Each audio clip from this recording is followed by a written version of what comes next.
ಓಂ ಗುರುರ್ಬ್ರಹ್ಮ ಗುರುರ್ವಿಷ್ಣು ಗುರುರ್ದೇವೋ ಮಹೇಶ್ವರಃ ಗುರುರೇವ ಪರಂ ಬ್ರಹ್ಮ ತಸ್ಮೈ ಶ್ರೀ ಗುರವೇ ನಮಃ.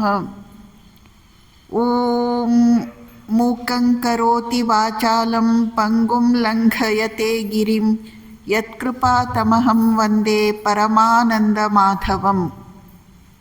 ಪ್ರೀತಿಯ ಬಂಧುಗಳೇ, ಶ್ರೀಕೃಷ್ಣ ಜನ್ಮಾಷ್ಟಮಿಯ ಪ್ರಯುಕ್ತ ಮೊನ್ನೆ ನಾವು ಶ್ರೀಕೃಷ್ಣನ ಮಹಾನ್ ಚಾರಿತ್ರ್ಯ ಎಂಬ ವಿಷಯವಾಗಿ ನೋಡಿದೆವು. ನಿನ್ನೆ ಶ್ರೀಕೃಷ್ಣನ ಜನ್ಮಲೀಲೆ, ಜಗದೀಶ್ವರನೂ ಅನಂತನೂ ಆದ ಪ್ರಭುವಿನ ಜನ್ಮಲೀಲೆಯನ್ನು ನೋಡಿದೆವು. ಇವತ್ತು ಬಾಲಕೃಷ್ಣ ಲೀಲೆಗಳು, ಬಾಲಕೃಷ್ಣ ಲೀಲೆಗಳು ಮತ್ತು ಪೂತನಾ ಸಂಹಾರ. ಕೃಷ್ಣ ಹುಟ್ಟಿ ಮಥುರೆಯಿಂದ ಗೋಕುಲಕ್ಕೆ ಬಂದ. ಗೋಕುಲದಲ್ಲಿ ನವಮಿಯಂದು ನಂದ ಮಹೋತ್ಸವವನ್ನು ಆಚರಿಸಲಾಯಿತು. ತ್ರಯೋದಶಿಯ ದಿನ ನಂದರಾಜ ಮಥುರೆಗೆ ಹೋಗ್ತಾನೆ. ಯಾಕೆ ಅಂದರೆ ಕಂಸನಿಗೆ ಕರವನ್ನು ಒಪ್ಪಿಸಬೇಕು.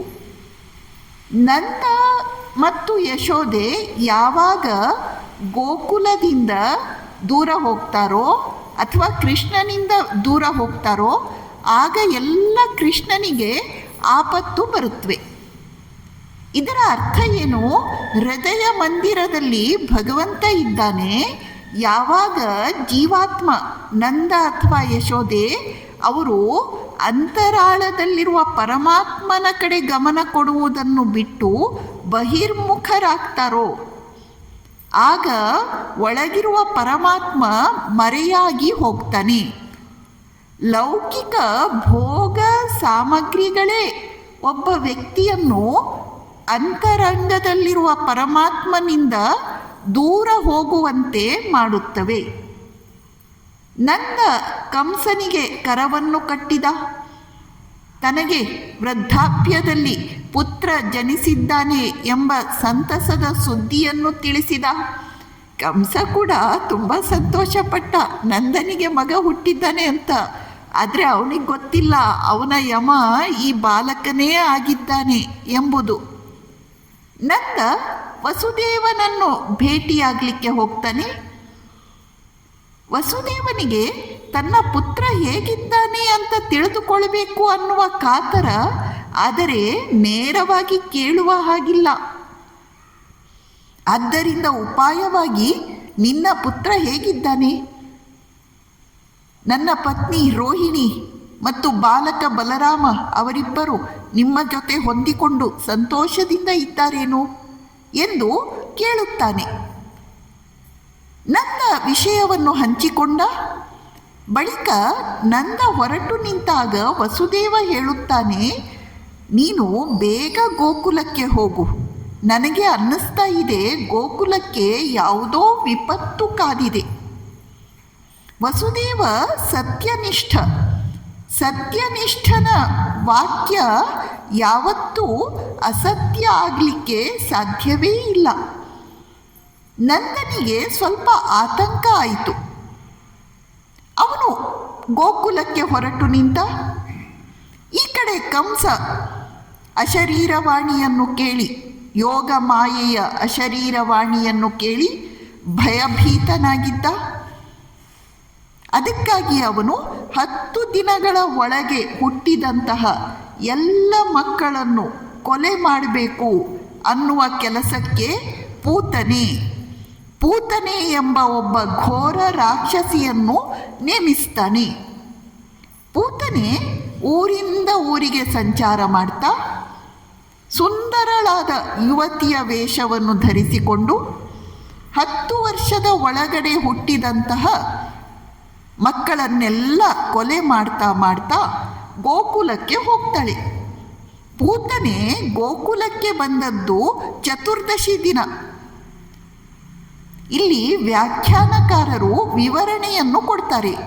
ಯಾರು ಪೂತನ?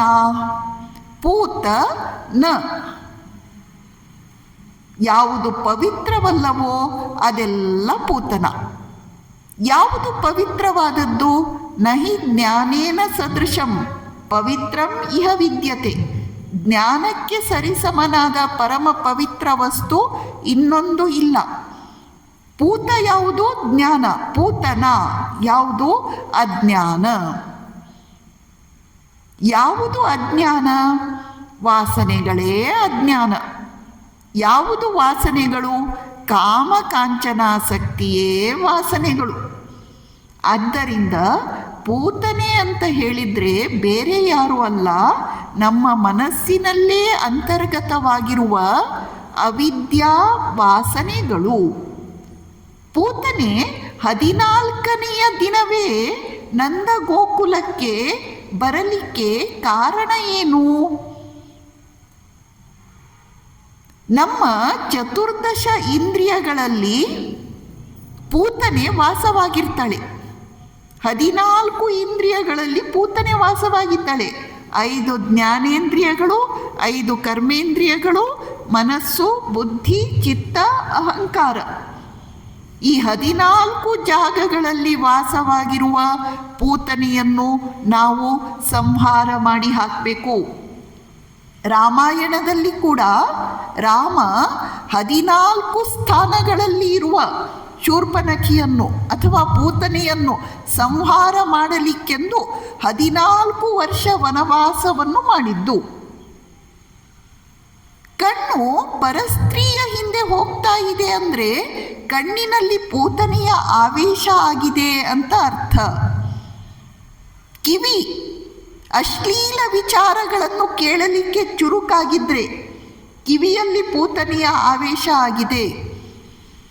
ನಾಲಿಗೆ ಅಶ್ಲೀಲ ಮಾತುಗಳನ್ನೇ ಇಷ್ಟಪಡ್ತಾ ಇದ್ರೆ ನಾಲಿಗೆಯಲ್ಲಿ ಪೂತನೆಯ ಆವೇಶ ಆಗಿದೆ. ಹಾಗಾದರೆ ನಾವು ಪ್ರತಿಯೊಂದು ಇಂದ್ರಿಯಗಳಲ್ಲಿ ಪರಮಾತ್ಮನನ್ನೇ ಕೂಡಿಸಿಕೊಳ್ಳಬೇಕು. ಪ್ರತಿಯೊಂದು ಇಂದ್ರಿಯಗಳಲ್ಲಿ ಪರಮಾತ್ಮನನ್ನು ಕೂಡಿಸಿಕೊಂಡಾಗ ಪೂತನೆಯ ಆಗಮನಕ್ಕೆ ಅವಕಾಶ ಇರುವುದಿಲ್ಲ. ಅದಕ್ಕಾಗಿ ಪೂತನೆ ಚತುರ್ದಶಿ ದಿನದಂದು ಗೋಕುಲವನ್ನು ಪ್ರವೇಶ ಮಾಡಿದ್ಲು. ಪೂತನೆ 3 ವರ್ಷದ ಒಳಗಿನ ಮಕ್ಕಳನ್ನೆಲ್ಲ ಕೊಂದು ಹಾಕ್ತಾಳೆ. ಯಾರು 3 ವರ್ಷದ ಒಳಗಿನ ಮಕ್ಕಳು? ಯಾರು ಸತ್ವ, ರಜಸ್ಸು, ತಮಸ್ಸು ಎಂಬ 3 ಗುಣಗಳಿಗೆ ಅಧೀನರಾಗಿದ್ದಾರೋ, ಯಾರು ಇನ್ನೂ ಗುಣಾತೀತರಾಗಿಲ್ಲವೋ ಅಂತಹ ನಾವು ನೀವೆಲ್ಲರೂ 3 ವರ್ಷದ ಒಳಗಿನ ಮಕ್ಕಳು. ನಮ್ಮನ್ನೆಲ್ಲ ಪೂತನೆ ಸಂಹಾರ ಮಾಡಿ ಹಾಕ್ತಾಳೆ. ಅವಿದ್ಯಾವಾಸನೆ ನಮ್ಮನ್ನು ನಾಶ ಮಾಡಿ ಹಾಕುತ್ತೆ. ಪೂತನೆ 3 ವರ್ಷದ ಒಳಗಿನ ಮಕ್ಕಳನ್ನು ಮಾತ್ರ ಕೊಂದು ಹಾಕ್ತಾಳೆ. ಯಾರು ಆ 3 ವರ್ಷದ ಒಳಗಿನ ಮಕ್ಕಳು? ಯಾರು ಜಾಗ್ರತ್, ಸ್ವಪ್ನ, ಸುಷುಪ್ತಿ ಈ 3 ಅವಸ್ಥೆಗಳಿಂದ ಬಂಧಿತರಾಗಿದ್ದಾರೆಯೋ, ಯಾರು ಇನ್ನೂ ಉಪನಿಷತ್ತು ಹೇಳಿರಿದ್ದಂತಹ ತುರಿಯಾವಸ್ಥೆಯ ಅನುಭವವನ್ನು ಪಡೆದುಕೊಂಡಿಲ್ಲವೋ ಅಂತಹ ನಾವು ನೀವೆಲ್ಲರೂ 3 ವರ್ಷದ ಒಳಗಿನ ಮಕ್ಕಳು. 3 ವರ್ಷದ ಒಳಗಿನ ಮಕ್ಕಳನ್ನು ಪೂತನೆ ಸಂಹಾರ ಮಾಡಿ ಹಾಕ್ತಾಳೆ. ಪೂತನೆ ನಂದ ಗೋಕುಲಕ್ಕೆ ಆಗಮಿಸಿದಾಗ ಹಸು ಕರುಗಳೆಲ್ಲವೂ ಮೇವು ಮೇಯಲಿಕ್ಕೆ ವನಕ್ಕೆ ಹೋಗಿಬಿಟ್ಟಿದ್ವು. ಗೋವುಗಳು ಅಂತ ಹೇಳಿದರೆ ಇಂದ್ರಿಯಗಳು. ಯಾವಾಗ ಇಂದ್ರಿಯಗಳು ಹೊರಮುಖವಾಗಿ ಜಗತ್ತಿನ ಮೇವನ್ನು ಮೇಯಲು ಹೋಗುತ್ತವೆಯೋ ಆಗ ಪೂತನೆ ನಮ್ಮ ಒಳಗೆ ಪ್ರವೇಶ ಮಾಡ್ತಾಳೆ. ನಂದ ಮಥುರೆಗೆ ಹೋಗಿದ್ದ. ನಂದ ಅಂದರೆ ಯಾರು? ಜೀವಾತ್ಮ ಯಾವಾಗ ಅಂತರ್ಯಾಮಿ ಪರಮಾತ್ಮನನ್ನು ಬಿಟ್ಟು ಜಗತ್ತಿನ ಮನುಷ್ಯರ ಹತ್ರ ತಿರುಗುತ್ತಾನೆಯೋ ಆಗ ಪೂತನೆ ನಂದ ಗೋಕುಲದೊಳಗೆ ಪ್ರವೇಶ ಮಾಡ್ತಾಳೆ. ಪೂತನೆ ಅಂದರೆ ಬೇರೆ ಯಾರು ಅಲ್ಲ, ಅವಿದ್ಯಾವಾಸನೆ. ಎಲ್ಲಿ ಅವಿದ್ಯಾವಾಸನೆ ಇದೆಯೋ ಅಲ್ಲಿ ಕೃಷ್ಣ ನಮಗೆ ಕಾಣಿಸುವುದಿಲ್ಲ. ಯಾರ ಆಕೃತಿ ಚೆನ್ನಾಗಿದೆ ಆದರೆ ಕೃತಿ ಚೆನ್ನಾಗಿಲ್ಲವೋ ಅವರೆಲ್ಲರೂ ಪೂತನೆ. ಯಾರ ಶರೀರ ಚೆನ್ನಾಗಿದೆ ಆದರೆ ಮನಸ್ಸಿನಲ್ಲಿ ವಿಷ ತುಂಬಿಕೊಂಡಿದೆಯೋ ಅವರೆಲ್ಲ ಪೂತನೆ. ಪೂತನೆ ರಾಕ್ಷಸಿಯಾದರೂ ಕೂಡ ಅತ್ಯಂತ ಸುಂದರಿ ಯುವತಿಯ ರೂಪವನ್ನು ಧರಿಸಿಕೊಂಡು ನಂದನ ಮನೆಯೊಳಗೆ ಬರ್ತಾಳೆ. ಅವಳನ್ನು ಯಶೋದೆ, ರೋಹಿಣಿ ನೋಡಿದ್ರು. ಆದರೆ ಇವಳು ನಮ್ಮ ಊರಿನ ಯಾರೋ ಗೋಪಿಯಾಗಿರಬೇಕು ಅಂತ ತಪ್ಪಾಗಿ ತಿಳಿದುಕೊಂಡ್ರು. ಯಾಕಂದರೆ ಅವಳು ಅಷ್ಟು ಸುಂದರಿಯಾಗಿದ್ಲು. ಅವಳ ಮುಖದಲ್ಲಿ ಯಶೋದೆಗಿಂತ ಹೆಚ್ಚಿನ ವಾತ್ಸಲ್ಯ ಕೃಷ್ಣನ ಬಗ್ಗೆ ವ್ಯಕ್ತ ಆಗ್ತಾ ಇತ್ತು. ಆದ್ದರಿಂದ ಅವರಿಬ್ಬರು ಮೋಸ ಹೋದ್ರು. ಆದರೆ ಕೃಷ್ಣ ಮೋಸ ಹೋಗುವವನಲ್ಲ. ಪೂತನೆ ಕೃಷ್ಣನ ತೊಟ್ಟಿಲ ಹತ್ತಿರ ಬಂದಳು. ಕೃಷ್ಣನನ್ನು ಎತ್ತಿ ಹಿಡಿದುಕೊಂಡ್ಳು. ಕೃಷ್ಣ ಅವಳನ್ನು ನೋಡಿ ಒಂದು ಕ್ಷಣ ಕಣ್ಣು ಮುಚ್ಚಿದ ಅಂತೆ. ಕೃಷ್ಣ ಅವಳನ್ನು ನೋಡಲಿಕ್ಕೇ ಹೋಗಲಿಲ್ಲ. ಕೃಷ್ಣ ಯಾಕೆ ಒಂದು ಕ್ಷಣ ಕಣ್ಣು ಮುಚ್ಚಿದ? ಯಾಕೆ ಅಂದರೆ ವಾಸನೆ ಯಾವಾಗಲೂ ಕಣ್ಣಿನ ಮೂಲಕ ಮೊದಲು ಒಳಗೆ ಪ್ರವೇಶ ಮಾಡುತ್ತೆ, ಆಮೇಲೆ ಹೊರಗೆ ಬರುವ ಮಾತೇ ಇಲ್ಲ. ಆದ್ದರಿಂದ ನಿಮ್ಮ ಕಣ್ಣುಗಳನ್ನು ಕಾಪಾಡಿಕೊಳ್ಳಿ, ನಿಮ್ಮ ಕಣ್ಣುಗಳನ್ನು ಕಾಪಾಡಿಕೊಳ್ಳಿ. ವಾಸನೆಯನ್ನು ಯಾವತ್ತೂ ಕಣ್ಣೆತ್ತಿ ನೋಡಲಿಕ್ಕೆ ಹೋಗಬೇಡಿ. ವಾಸನೆ ಅಂದರೆ ದುಷ್ಟ ಸಂಸ್ಕಾರಗಳು, ದುಷ್ಟ ಪ್ರವೃತ್ತಿ, ದುಷ್ಟ ಸ್ವಭಾವಗಳು.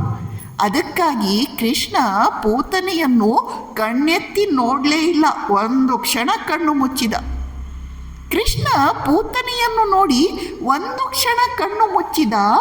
ಯಾಕೆ ಅಂದರೆ ಪಾಪಿಯಾದವನಿಗೆ ಭಗವಂತ ತನ್ನ ದರ್ಶನದ ಲಾಭವನ್ನು ಕೊಡುವುದಿಲ್ಲ. ಅವನು ಭಗವಂತನ ಹತ್ತಿರ ಬಂದರೂ ಕೂಡ ಪಾಪಿಗೆ ಭಗವಂತನ ದರ್ಶನ ಸುಖ ಲಭ್ಯ ಇಲ್ಲ. ಯಾವಾಗಲೂ ನಾವು ಪರಸ್ಪರ ಕಣ್ಣಿನಿಂದ ನೋಡಿದಾಗ ಸಂತೋಷ ಆಗುತ್ತೆ. ಒಬ್ಬ ವ್ಯಕ್ತಿಯನ್ನು ನಾವು ನೋಡಿದ್ದೇವೆ ಅನ್ನಲಿಕ್ಕೆ ಸಾಕ್ಷಿ ಏನು? ಅವರು ನಮ್ಮನ್ನು ನೋಡಬೇಕು, ನಾವು ಅವರನ್ನು ನೋಡಬೇಕು. ಕಣ್ಣಿನಿಂದ ನೋಡಿದಾಗಲೇ ಸಂತೋಷ. ಪೂತನಿಗೆ ನಾನು ನನ್ನ ದರ್ಶನ ಸುಖವನ್ನು ಕೊಡುವುದಿಲ್ಲ, ಪಾಪಿಯಾದವನಿಗೆ ನಾನು ನನ್ನ ದರ್ಶನವನ್ನು ಕೊಡುವುದಿಲ್ಲ ಅಂತ ಸೂಚಿಸಲಿಕ್ಕೆ ನಮ್ಮ ಕೃಷ್ಣ ಪೂತನೆಯನ್ನು ನೋಡಿದ ಕೂಡಲೇ ಒಂದು ಕ್ಷಣ ಕಣ್ಣು ಮುಚ್ಚಿದ ಅಂತೆ. ಕೃಷ್ಣ ಪೂತನೆಯನ್ನು ನೋಡಿ ಒಂದು ಕ್ಷಣ ಕಣ್ಣು ಮುಚ್ಚಿದ.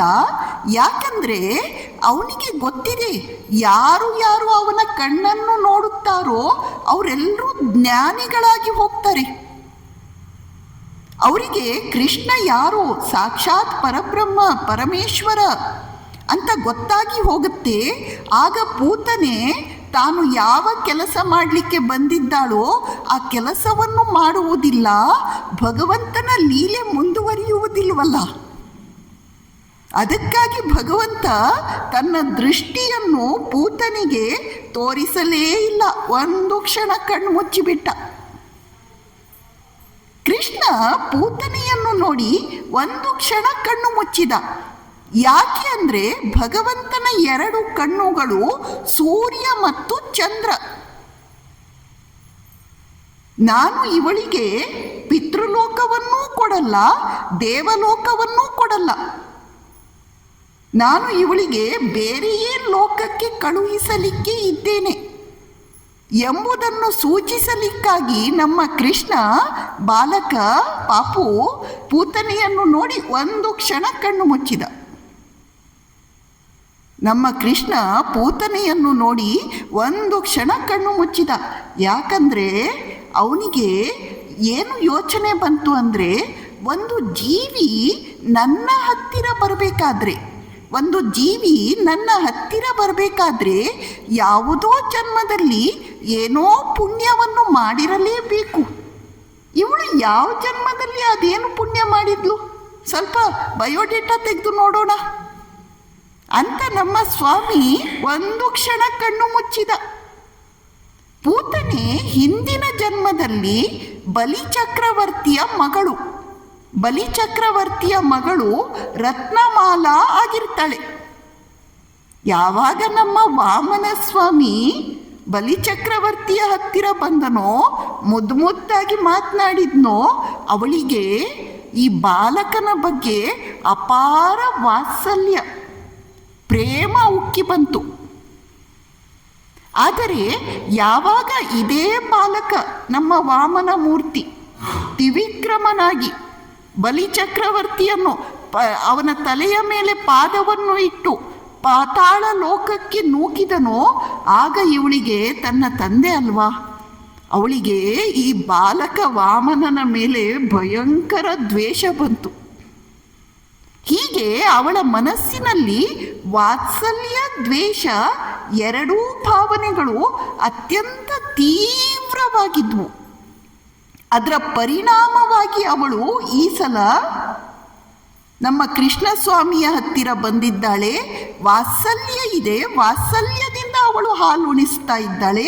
ಆದರೆ ಮನಸ್ಸಿನಲ್ಲಿ ದ್ವೇಷ ತುಂಬಿಕೊಂಡಿದೆ, ವಿಷವನ್ನು ಉಣಿಸ್ತಾ ಇದ್ದಾಳೆ. ಕೃಷ್ಣನಿಗೆ ಒಂದು ಕ್ಷಣ ಕಣ್ಣು ಮುಚ್ಚಿದ ಕೂಡಲೇ ಅವಳ ಹಿಂದಿನ ಕಥೆ ಗೊತ್ತಾಗಿ ಹೋಯಿತು. ಕೃಷ್ಣ ಪೂತನಿಯನ್ನು ನೋಡಿದ ಕೂಡಲೇ ಒಂದು ಕ್ಷಣ ಯಾಕೆ ಕಣ್ಣನ್ನು ಮುಚ್ಚಿದ ಅಂದರೆ, ನಮ್ಮ ಸ್ವಾಮಿ ಯೋಚಿಸ್ತಾನಂತೆ, ನಾನು ಗೋಕುಲದಲ್ಲಿ ಬೃಂದಾವನದಲ್ಲಿ ರುಚಿಯಾದ ಹಾಲು, ಬೆಣ್ಣೆ, ಮೊಸರು, ಹಾಲಿನ ಸಿಹಿ ಪದಾರ್ಥಗಳು ಇವನ್ನೆಲ್ಲ ಸೇವಿಸೋಣ ಅಂತ ಬಂದರೆ ಹೋಗಿ ಮೊದಲು ಈ ವಿಷಪಾನ ಮಾಡಬೇಕಾಗಿದೆಯಾ? ನಮ್ಮ ಜೀವನದಲ್ಲೂ ಹಾಗೆ, ಮೊದಲು ಏನಿದ್ರೂ ವಿಷಪಾನ, ಆಮೇಲೆ ಅಮೃತಪಾನ. ಯಾಕೆ? ಎತ್ತದಗ್ರೇ ವಿಷಮಿವ ಪರಿಣಾಮೇ ಅಮೃತೋಪಮಂ ತತ್ ಸುಖಂ ಸಾತ್ವಿಕಂ ಪ್ರೋಕ್ತಂ ಆತ್ಮಬುದ್ಧಿ ಪ್ರಸಾದಜಂ. ಯಾವ ಸುಖ ಮೊದಲಲ್ಲಿ ವಿಷದಂತೆ ಇರುತ್ತೋ, ಅಂದರೆ ಕಷ್ಟ.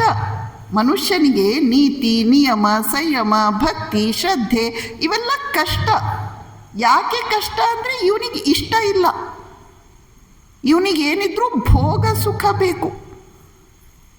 ಯಾವುದು ಪ್ರಾರಂಭದಲ್ಲಿ ವಿಷದಂತೆ ಗೋಚರಿಸುತ್ತದೆಯೋ, ಆದರೆ ತದನಂತರ ಅಮೃತ ಪ್ರಾಯವಾಗಿದೆಯೋ, ಅದು ಸಾತ್ವಿಕ ಸುಖ.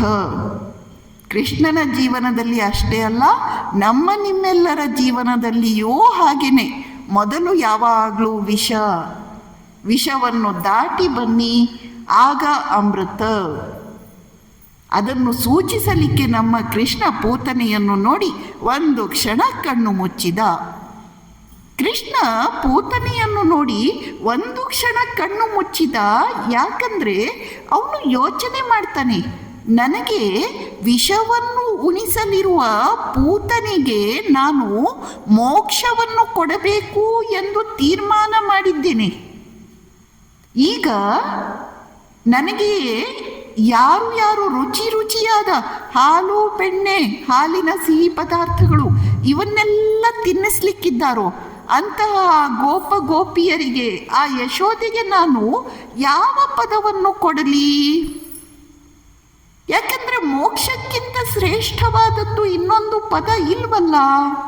ಪೂತನಿಗೆ ನಾನು ವಿಷವನ್ನು ಉಣಿಸಿದವರಿಗೆ ನಾನು ಮೋಕ್ಷವನ್ನು ಕೊಡಲು ತೀರ್ಮಾನ ಮಾಡಿರುವಾಗ, ಇನ್ನು ನನಗೆ ಅಮೃತವನ್ನು ಉಣಿಸಲಿರುವಂತಹ ಆ ಮುಗ್ಧವಾದ ಸರಳ ಗೋಪಿಯರಿಗೆ, ಯಶೋದಿಗೆ ನಾನು ಯಾವ ಪದವನ್ನು ಕೊಡಲಿ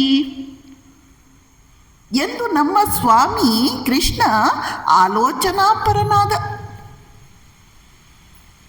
ಅದಕ್ಕೆ ಕೃಷ್ಣ ಪೂತನೆಯನ್ನು ನೋಡಿ ಒಂದು ಕ್ಷಣ ಕಣ್ಣು ಮುಚ್ಚಿದ. ರಾಮ ಕೂಡ ಶೂರ್ಪನಖಿಯನ್ನು ಕಣ್ಣೆತ್ತಿ ನೋಡಲಿಲ್ಲ. ಕೃಷ್ಣ ಕೂಡ ಪೂತನೆಯನ್ನು ಕಣ್ಣೆತ್ತಿ ನೋಡಲಿಲ್ಲ. ಅವಿದ್ಯಾ ವಾಸನೆಯನ್ನು ಯಾವತ್ತೂ ಕಣ್ಣೆತ್ತಿ ನೋಡಬೇಡಿ. ನಿಮ್ಮ ಕಣ್ಣುಗಳನ್ನು ಕಾಪಾಡಿಕೊಳ್ಳಿ. ಅದೇ ಅಪಾಯದ ದೊಡ್ಡ ಕರೆಗಂಟೆ. ಪೂತನೆ ಬಂದಳು, ನಮ್ಮ ಸ್ವಾಮಿಯನ್ನು ಮಡಿಲಲ್ಲಿ ಎತ್ತಿಕೊಂಡಳು. ಅವನಿಗೆ ಹಾಲುಣಿಸತೊಡಗಿದಳು. ಅವನು ವಿಷವನ್ನು ಪಾನ ಮಾಡಿದ, ಅವಳ ರಕ್ತವನ್ನು ಪಾನ ಮಾಡಿದ, ಅವಳ ಪ್ರಾಣಗಳನ್ನೇ ಹೀರತೊಡಗಿದ. ಆಗ ಪೂತನೆ ಕಿರುಚತೊಡಗಿದ್ಲು, ದಯವಿಟ್ಟು ಬಿಡು, ದಯವಿಟ್ಟು ಬಿಡು. ನಮ್ಮ ಕೃಷ್ಣ ಹೇಳ್ತಾನಂತೆ, ನನಗೆ ನಮ್ಮ ಅಮ್ಮ ಹಿಡ್ಕೊಳ್ಳೋದನ್ನಷ್ಟೇ ಕಲಿಸಿಕೊಟ್ಟಿರೋದು, ಬಿಡುವುದನ್ನು ಕಲಿಸಿನೇ ಕೊಟ್ಟಿಲ್ಲ. ಮಕ್ಕಳನ್ನು ನೋಡಿ ಅವ್ರಿಗೆ ಹಿಡಿದುಕೊಳ್ಳೋದು ಒಂದೇ ಗೊತ್ತಿರೋದು, ಏನು ಮಾಡಿದರೂ ಅವ್ರಿಗೆ ಬಿಡ್ಲಿಕ್ಕೆ ಬರಲ್ಲ. ಹಾಗೆ ಪೂತನಿಗೆ ಕೃಷ್ಣ ಹೇಳ್ತಾನಂತೆ, ನನ್ನ ಹತ್ತಿರ ಒಂದು ಜೀವಿ ಬಂದ ಮೇಲೆ ನಾನು ಅವನನ್ನು ಉದ್ಧಾರ ಮಾಡಿಯೇ ಸಿದ್ಧ, ನಾನು ಬಿಡುವುದಿಲ್ಲ. ಆಯ್ತಲ್ಲ, ಪೂತನಿಯ ಪ್ರಾಣಗಳನ್ನು ಕೃಷ್ಣ ಹೀರಿಬಿಟ್ಟ. ಪೂತನೆ ವಿಕಾರ ವೇಷವನ್ನು ತಾಳಿದಳು. 5 ಮಾರು ಆಚೆ ಹೋಗಿ ದೂರದಲ್ಲಿ ವಿಕಾರ ರೂಪದಿಂದ ದೊಡ್ಡ ಶಬ್ದದೊಡನೆ ಬಿದ್ದು ಬಿಡ್ತಾಳೆ. ಗುಹೆಯಂತಹ ದೊಡ್ಡದಾದ ಮೂಗು, ಹಾಳು ಬಾವಿಯಂತಹ ದೊಡ್ಡದಾದ ಕಣ್ಣುಗಳು, ಭಯಂಕರವಾದ ಕೋರೆದಾಡೆ, ಪರ್ವತಾಕಾರದ ಆಕಾರ. ಆ ರೀತಿ ಪೂತನೆ 5 ಮಾರು ಆಚೆ ಹೋಗಿ ಬಿದ್ದು ಬಿಟ್ಟಿದ್ದಾಳೆ. ಕೃಷ್ಣ ಅವಳ ಎದೆಯ ಮೇಲೆ ಆಟ ಆಡ್ತಾ ಇದ್ದಾನೆ. ಭಯಂಕರ ಶಬ್ದಕ್ಕೆ ಎಲ್ಲ ಗೋಪಿಯರು ಬಂದು ಸೇರ್ಕೊಂಡು ಬಿಟ್ರು. ಗೋಪ ಪುರುಷರಿಗೆ ಕೃಷ್ಣ ಪೂತನೆಯ ಎದೆಯ ಮೇಲೆ ಆಟ ಆಡ್ತಿದ್ದಾನೆ, ಅವನನ್ನು ಎತ್ತಿಕೊಂಡು ಬರಬೇಕು ಅಂದರೆ ಭಯ ಆಗಿ ಹೋಗುತ್ತೆ. ಆದರೆ ಗೋಪಿಯರಿಗೆ ಭಯ ಇಲ್ಲ. ಯಾಕೆ? ಪ್ರೀತಿ ಇರುವಲ್ಲಿ ಭೀತಿ ಇಲ್ಲ. ಪ್ರೀತಿ ಇರುವಲ್ಲಿ ಭೀತಿ ಬರುವುದಿಲ್ಲ. ಗೋಪಿಯರು ಏನು ಮಾಡಿದ್ರಂತೆ, ಒಂದು ಏಣಿ ತಂದು ಇಟ್ಟರು. ಅವನನ್ನು ಎತ್ಕೊಳ್ಬೇಕಲ್ಲ ಕೃಷ್ಣನನ್ನು. ಅವಳು ಬೆಟ್ಟದಂತಹ ಶರೀರದ ಮೇಲ್ಗಡೆ ಇವನು ಆಟ ಆಡ್ತಿದ್ದಾನೆ. ಏಣಿ ತಂದಿಟ್ರು. ಏಣಿ ಹತ್ತಿ ಮೇಲೆ ಹೋಗಿ ಬಾಲಕೃಷ್ಣನನ್ನು ಎತ್ತಿಕೊಂಡು ಬೇಗ ಬಂದುಬಿಟ್ರು.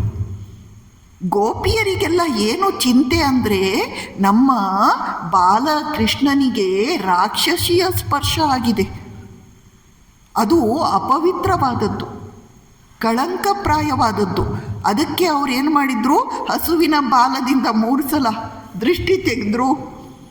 ಆಮೇಲೆ ಗೋಧೂಳಿ, ಹಸುವಿನ ಪಾದದ ಧೂಳಿಯನ್ನು ಅವನ ಇಡೀ ಶರೀರಕ್ಕೆ ಹಚ್ಚಿದ್ರು. ಗೋಮೂತ್ರದಿಂದ ಅವನಿಗೆ ಸ್ನಾನ ಮಾಡಿಸಿದ್ರು. ನಮ್ಮ ಕೃಷ್ಣನಿಗೆ ಯಾವ ಅಮಂಗಳವೂ ಆಗಬಾರ್ದು. ಆದರೆ ಇವನು ಮಂಗಳಾನಾಂ ಮಂಗಳಾಂಚ ಪವಿತ್ರಾಣಾಂ ಪವಿತ್ರಂ ಯೋ. ಇವನು ಬಹುಶಃ ಮನಸ್ಸಿನ ಒಳಗೆ ನಗ್ತಿರಬೇಕು. ಗೋಪಿಯರು ಮಾಡಿದ್ದನ್ನೆಲ್ಲ ಮಾಡಿಸಿಕೊಳ್ತಾ ಇವನು ಮನಸ್ಸಿನೊಳಗೆ ಮಂದಹಾಸದಿಂದ ಎಲ್ಲವನ್ನು ಸಾಕ್ಷಿಯಾಗಿ ನೋಡ್ತಾ ಇದ್ದಾನೆ. ಅನಂತರ ಗೋಪಿಯರು ಯಶೋದೆಗೆ ಹೇಳ್ತಾರೆ, ಈ ಬಾಲಕ ರಾಕ್ಷಸಿಯ ಸ್ಪರ್ಶದಿಂದ ಎಲ್ಲಿ ಹೆದರಿ ಬಿಟ್ಟಿದ್ದಾನ ಏನು ಕಥೆ?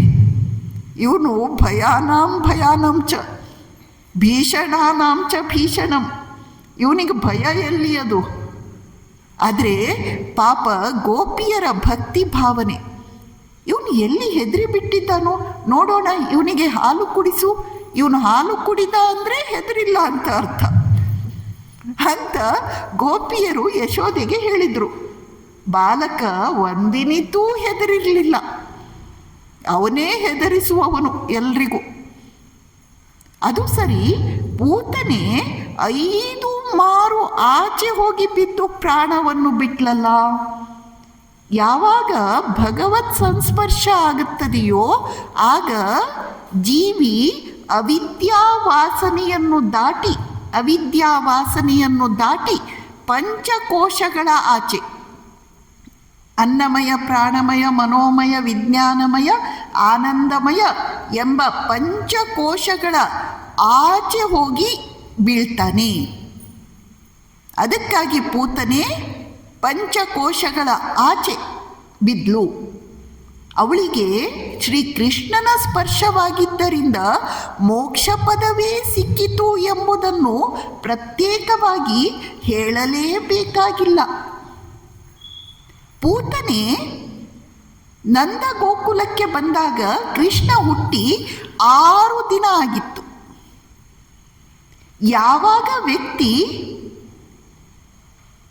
6 ಶತ್ರುಗಳನ್ನು, ಷಡ್ರಿಪುಗಳನ್ನು, ಕಾಮ, ಕ್ರೋಧ, ಲೋಭ, ಮೋಹ, ಮದ, ಮತ್ಸರ ಎಂಬ ಷಡ್ರಿಪುಗಳನ್ನು ದಾಟುತ್ತಾನೆಯೋ ಆಗ ಮಾತ್ರ ಅವನಿಗೆ ಶ್ರೀಕೃಷ್ಣನ ದರ್ಶನ ಲಾಭ ಆಗುತ್ತದೆ ಎಂಬುದನ್ನು ಸೂಚಿಸಲಿಕ್ಕೆ ಪೂತನೆ 6ನೆಯ ದಿನ ಗೋಕುಲಕ್ಕೆ ಬಂದಳು. ಪೂತನೆಯ ಸಂಹಾರ ಆಯಿತು. ಅಂದು ಸಾಯಂಕಾಲದ ಹೊತ್ತಿಗೆ ನಂದರಾಜ ಮಥುರೆಯಿಂದ ಗೋಕುಲಕ್ಕೆ ಬಂದು ನೋಡಿದ್ರೆ ಹಳ್ಳಿಯ ಒಳಗೆ ಒಬ್ಬ ರಾಕ್ಷಸಿಯ ದೇಹ ಬಿದ್ದಿದೆ.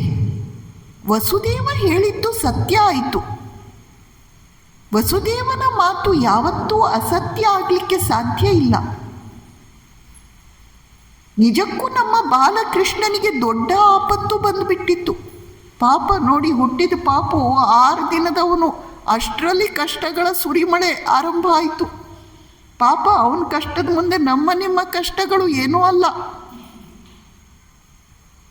ಬಾಲಕ ಎಷ್ಟು ಪಡಬೇಕಾಯ್ತು.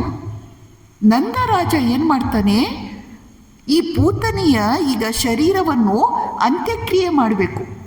ಅವಳದು ಬೆಟ್ಟದಾಕಾರದ ದೇಹ ಅಲ್ವಾ, ಅದನ್ನು ಸುಡಲಿಕ್ಕೆ ಆಗಲ್ಲ. ಅದಕ್ಕೆ ಗೋಪ ಪುರುಷರೆಲ್ಲ ಏನು ಮಾಡಿದ್ರು, ಒಂದೊಂದೇ ಪಾರ್ಟ್ ಕಟ್ ಮಾಡಿ ಅದನ್ನು ಹೋಗಿ ಕಟ್ಟಿಗೆ ಚಿತೆಯ ಮೇಲಿಟ್ಟು ಸುಡೋದು. ಯಾಕಂದರೆ ಒಂದೇ ಸಲ ಸುಡ್ಲಿಕ್ಕಾಗಲ್ಲ, ಅಷ್ಟು ಬೆಟ್ಟದಾಕಾರದ ದೇಹ ಅವಳದ್ದು. ಆದ್ದರಿಂದ ಈ ರೀತಿ ಅವಳ ಅಂತ್ಯಕ್ರಿಯೆಯನ್ನು ಮಾಡಿದ್ರು. ಅವಳ ಅಂತ್ಯಕ್ರಿಯೆ ಮಾಡಿದಾಗ ಅವಳ ದೇಹ ಅಗ್ನಿಗೆ ಆಹುತಿಯಾದಾಗ ಅವಳ ದೇಹದಿಂದ ಸುವಾಸನೆ ಹೊರಹೊಮ್ಮೆ ಬರುತ್ತೆ. ಶ್ರೀಕೃಷ್ಣ ಸ್ಪರ್ಶದಿಂದ ಎಲ್ಲ ವಾಸನೆಗಳು ನಾಶವಾಗುತ್ತವೆ. ಜೀವಿ ಪರಮ ಪವಿತ್ರನಾಗ್ತಾನೆ, ಮುಕ್ತನಾಗ್ತಾನೆ. ಇಡೀ ಶ್ರೀಮದ್ ಭಾಗವತದಲ್ಲಿ ಯಾವ ಅಧ್ಯಾಯಕ್ಕೂ ಫಲಶ್ರುತಿಯನ್ನು ಹೇಳಲಾಗಿಲ್ಲ. ಆದರೆ ಪೂತನಾ ಸಂಹಾರ ಅಧ್ಯಾಯಕ್ಕೆ ಫಲಶ್ರುತಿ ಇದೆ. ಏನದು ಫಲಶ್ರುತಿ? ಯಾರು ಪೂತನಾ ಸಂಹಾರ ಎಂಬ ಅಧ್ಯಾಯವನ್ನು ಶ್ರವಣ ಮನನ ಮಾಡ್ತಾರೋ ಅವರೆಲ್ಲರಿಗೆ ಕೃಷ್ಣನಲ್ಲಿ ಭಕ್ತಿ ಲಭಿಸುತ್ತದೆ. ಇದು ಫಲಶ್ರುತಿ. ಹೀಗೆ ನಮ್ಮ ಬಾಲಕೃಷ್ಣ ಪೂತನಾ ಸಂಹಾರವನ್ನು ಮಾಡಿದ. ಅನಂತರ ಶಕಟಾಸುರ ಸಂಹಾರವನ್ನು ಮಾಡ್ತಾನೆ. ಅನಂತರ ತೃಣಾವರ್ತನ ಸಂಹಾರವನ್ನು ಮಾಡ್ತಾನೆ. ಮುಂದೆ ಅಘಾಸುರ ಬಕಾಸುರ ಅವರ ಸಂಹಾರ ಮಾಡ್ತಾನೆ. 7 ವರ್ಷದ ಬಾಲಕ ಗೋವರ್ಧನನಾಥನನ್ನು ತನ್ನ ಕಿರುಬೆರಳಿನಿಂದ ಎತ್ತಿ ಹಿಡಿದು ಒಂದು ಮಹಾನ್ ಲೀಲೆಯನ್ನು ತೋರಿಸ್ತಾನೆ. ಅದೆಲ್ಲ ಸರಿ. ಶ್ರೀಕೃಷ್ಣನ ಎಲ್ಲ ಬಾಲ್ಯ ಲೀಲೆಗಳಲ್ಲಿ ಎಲ್ಲಕ್ಕಿಂತ ಮಹತ್ವಪೂರ್ಣವಾದದ್ದು, ಅತ್ಯಂತ ಹೃದಯ ಸ್ಪರ್ಶಿಯಾದದ್ದು, ಆಕರ್ಷಣೀಯವಾದದ್ದು ನವನೀತ ಚೋರ ಲೀಲೆ ಅಥವಾ ಬಾಲಕೃಷ್ಣ ಲೀಲೆಗಳು. ವೈಕುಂಠದಲ್ಲಿ ಸ್ವಾಮಿಯ ದರ್ಶನ ಬಹಳ ಕಠಿಣ ಇದೆ. ಎಲ್ಲ ಬಯೋಡೇಟಾ ಅಪ್ ಟು ಡೇಟ್ ಇರಬೇಕು. ಅಪಾಯಿಂಟ್ಮೆಂಟ್ ಲೆಟರ್ ಎಲ್ಲ ಚೆನ್ನಾಗಿರಬೇಕು. ಟೈಟ್ ಸೆಕ್ಯೂರಿಟಿ ಗಾರ್ಡ್ ಇರುತ್ತೆ. ವೈಕುಂಠದಲ್ಲಿ ಸ್ವಾಮಿಯ ದರ್ಶನ ಅತ್ಯಂತ ಕಷ್ಟಕರವಾದದ್ದು. ಆದರೆ ನೀವು ಬೃಂದಾವನಕ್ಕೆ ಬನ್ನಿ, ನಂದಗೋಪನ ಮಂದಿರಗಳ ಸಂದುಗೊಂದಿಯಲಿ, ಅಂದ ಚಂದದ ಕಂದ ಕರುಗಳ ಹಿಂದೆ ಮುಂದೆಯಲಿ, ಸುಂದರಾಂಗದ ಸುಂದರಿಯರ ಹಿಂದು ಮುಂದಿನಲಿ. ನಮ್ಮ ಕೃಷ್ಣ ಬೃಂದಾವನದಲ್ಲಿ ಎಲ್ಲಂದ್ರ ಅಲ್ಲಿ ಇದ್ದಾನೆ. ಯಾವಾಗಂದ್ರೆ ಆವಾಗ ಅಪಾಯಿಂಟ್ಮೆಂಟ್ ಸಿಗುತ್ತೆ, ಏನೂ ಸಮಸ್ಯೆ ಇಲ್ಲ. ನಂದಗೋಪನ ಅರಮನೆಯ ಒಳಗೆ ಇದ್ದಾನೆ, ಯಮುನೆಯ ದಡದ ಮೇಲೆ ಆಟ ಆಡ್ತಿದ್ದಾನೆ, ಕದಂಬ ವೃಕ್ಷದ ಅಡಿಯಲ್ಲಿ ಇದ್ದಾನೆ, ಗೋಪಿಯರ ಜೊತೆ ಹಾಸ್ಯ ಪರಿಹಾಸ್ಯಗಳಲ್ಲಿ ತೊಡಗಿದ್ದಾನೆ, ಹಸುಕರುಗಳನ್ನು ಮೇಯಿಸಲಿಕ್ಕೆ ಕರೆದುಕೊಂಡು ಹೋಗ್ತಾ ಇದ್ದಾನೆ, ಕೊಟ್ಟಿಗೆಯಲ್ಲಿ ಹಸುಗಳ ಸೇವೆಯನ್ನು ಮಾಡ್ತಾ ಇದ್ದಾನೆ. ನೀವು ಬೃಂದಾವನಕ್ಕೆ ಬನ್ನಿ, ಶ್ರೀಮನ್ನಾರಾಯಣನ ಅಪಾಯಿಂಟ್ಮೆಂಟ್ ಡೆಫಿನೆಟ್, ಖಂಡಿತ ಸಿಗತ್ತೆ. ಒಬ್ಬಳು ಗೋಪಿ, ಅವಳು ಹೊಸದಾಗಿ ಮದುವೆಯಾಗಿ ಬೃಂದಾವನಕ್ಕೆ ಬಂದಿದ್ದಾಳೆ. ಅವಳು ಶ್ರೀಕೃಷ್ಣನನ್ನು ನೋಡಿಯೇ ಇಲ್ಲ. ಎಲ್ಲರೂ ಹೇಳುವುದನ್ನು ಕೇಳಿಸ್ಕೊಳ್ತಾ ಇದ್ದಾಳೆ. ಅವಳಿಗೆ ತಾನೂ ಕೃಷ್ಣನನ್ನು ನೋಡಬೇಕು ಅಂತ ತುಂಬ ತವಕ, ಹಂಬಲ. ಒಂದು ದಿನ ಅವಳು ಕೊಡ ತೆಗೆದುಕೊಂಡು ಯಮುನೆಗೆ ನೀರನ್ನು ತರಲಿಕ್ಕೆ ಅಂತ ಹೋಗ್ತಾ ಇದ್ದಾಳೆ. ಅವಳು ಮನಸ್ಸಿನಲ್ಲೇ ಅಂದುಕೊಳ್ತಾ ಇದ್ದಾಳೆ, ಕೃಷ್ಣ ಬರಲಿ ಅಂತ. ಅಷ್ಟರಲ್ಲಿ ಹಿಂದುಗಡೆಯಿಂದ ಅವಳ ಸೀರೆಯ ಸೆರಗನ್ನು ಯಾರೋ ಹಿಡಿದುಕೊಂಡ್ರು. ಅವಳಿಗೆ ಗೊತ್ತಾಯಿತು ಇದು ಯಾರು ಅಂತ. ವಕ್ರವಾದ ಹುಬ್ಬುಗಳು, ಕೊಳಲು, ಪೀತಾಂಬರಧಾರಿ, ನವಿಲುಗರಿ, ವನಮಾಲೆ, ಇದು ಯಾರು ಅಂತ ಗೋಪಿಗೆ ಗೊತ್ತಾಯಿತು. ಅವಳು ಅತ್ಯಂತ ಪ್ರೇಮದಿಂದ ಮೆಲ್ಲನೆ ಹಿಂದಕ್ಕೆ ತಿರುಗಿ ಅವನ ಹತ್ತಿರ ಹೋಗಿ ಅವನನ್ನು ಪ್ರೇಮದಿಂದ ಅಪ್ಪಿಕೊಳ್ತಾಳೆ. ಅವನು ಅಷ್ಟೇ ಪ್ರೇಮದಿಂದ ಇವಳನ್ನು ಮುದ್ದು ಮಾಡಿದ. ಆಮೇಲೆ ಅವನು ಹೇಳ್ತಾನಂತೆ, ನಾನು ನಿನ್ನ ಪತಿ, 3 ವರ್ಷದ ಚೋಟು ಇದ್ದಾನೆ, ನಾನು ನಿನ್ನ ಪತಿ ಅಂತ ಹೇಳ್ತಿದ್ದಾನೆ. ಪಾತಿ ಇತಿ ಪತಿ, ಯಾರು ನಮ್ಮನ್ನು ರಕ್ಷಣೆ ಮಾಡ್ತಾನೋ ಅವನು ಪತಿ. ಭಗವಂತ ಜಗತಪತಿ, ಅವನು ಇಡೀ ಜಗತ್ತಿಗೆ ಪತಿ. ಅವನು ನಮ್ಮೆಲ್ಲರನ್ನೂ ನಿಜವಾಗಿ ರಕ್ಷಣೆ ಮಾಡುವವನು. ಆಮೇಲೆ ಹೇಳ್ತಾನಂತೆ, ನೀನು ಶರತ್ ಪೂರ್ಣಿಮೆಯ ರಾತ್ರಿಯಂದು ಬಾ, ನಾನು ನಿನಗೆ ಪರಮ ರಾಸ ಸುಖವನ್ನು ಕೊಡ್ತೇನೆ ಅಂತ ಹೇಳ್ತಾನಂತೆ. ರಸ್ತೆಯಲ್ಲಿ ಹೋಗುವ ಸ್ತ್ರೀಯರನ್ನು ಮಾತನಾಡಿಸ್ಲಿಕ್ಕೆ ಎಲ್ಲರೂ ಹೆದರ್ತಾರೆ, ಆದರೆ ನಮ್ಮ ಕೃಷ್ಣ ಅಲ್ಲ, ನಮ್ಮ ಕೃಷ್ಣ ಮಾತ್ರ ಹೆದರುವುದಿಲ್ಲ. ಇನ್ನೊಬ್ಬಳು ಗೋಪಿ ಕೃಷ್ಣ ಪ್ರೇಮದಿಂದ ಹುಚ್ಚಿಯಾಗಿದ್ದಾಳೆ. ಅವಳು ತಲೆಯ ಮೇಲೆ ಮಡಕೆಯನ್ನು ಇಟ್ಕೊಂಡು ಹೋಗ್ತಾ ಇದ್ದಾಳೆ. ಅವಳು ಹಾಲು, ಬೆಣ್ಣೆ, ಮೊಸರು ಯಾರಿಗೆ ಬೇಕು ಅಂತ ಕೂಗಬೇಕಾಗಿದೆ. ಆದರೆ ಅವಳು ಕೃಷ್ಣ ಪ್ರೇಮದಿಂದ ಹುಚ್ಚಿಯಾಗಿದ್ದಾಳಲ್ವಾ, ಆದ್ದರಿಂದ ಅವಳು ಕೂಗ್ತಾ ಇದ್ದಾಳೆ, ಗೋವಿಂದ, ದಾಮೋದರ, ಮಾಧವ ಯಾರಿಗೆ ಬೇಕು ಅಂತ ಕೂಗ್ತಾ ಇದ್ದಾಳೆ ಅವಳು. ಕೃಷ್ಣ ನೋಡಿದ, ಅವನ ಮನಸ್ಸಲ್ಲೇ ಅಂದ್ಕೊಂಡ, ಪರವಾಗಿಲ್ವೇ, ಇವಳು ನನ್ನನ್ನೇ ಮಾರಲಿಕ್ಕೆ ಹೋಗ್ತಾ ಇದ್ದಾಳಲ್ಲ.